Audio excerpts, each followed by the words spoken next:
అందరికీ హాయ్ అండి. ఈరోజు కొత్త గిన్నెలో లేత పనసకాయతో బిర్యానీ. సండే స్పెషల్ ఇదేనండి ఈరోజు. ఇలా పనసకాయ తీసుకొచ్చి చక్కగా పైపైన చెక్కంతా తీసేసి చిన్న చిన్న ముక్కలుగా కోసామన్నమాట. మజ్జిగలో వేసాను. మజ్జిగలో వేసేసి పసుపు వేసేసి కడిగేసి శుభ్రంగా వీటికి షాహీ బిర్యానీ మసాలా అని దొరుకుతుందండి. చాలా బాగుంటుంది అనమాట బిర్యానీకి.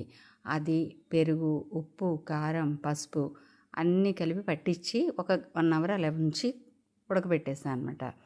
తర్వాత ఇదిగోండి కొత్త హండీలో ఈరోజే ఓపెన్ చేసాం. ఓపెన్ చేసిన దానిలో కొంచెం నెయ్యి, కొద్దిగా నూనె పోసి, నూనె ఇప్పుడు సమ్మర్ కదండి, కొంచెం ఆయిల్ తక్కువ పోసుకుంటేనే బెటరు.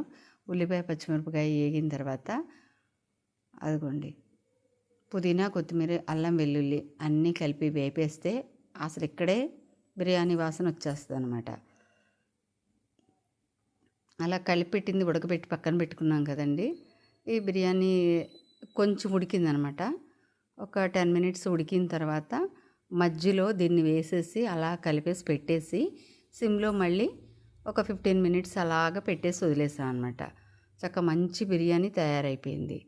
చూడండి బిర్యానీ లైట్గా చాలా బాగుంది. ఇది పన్నీర్ కూరతోని పెరుగు చట్నీతో బాగుందన్నమాట ఈరోజు. Thank you.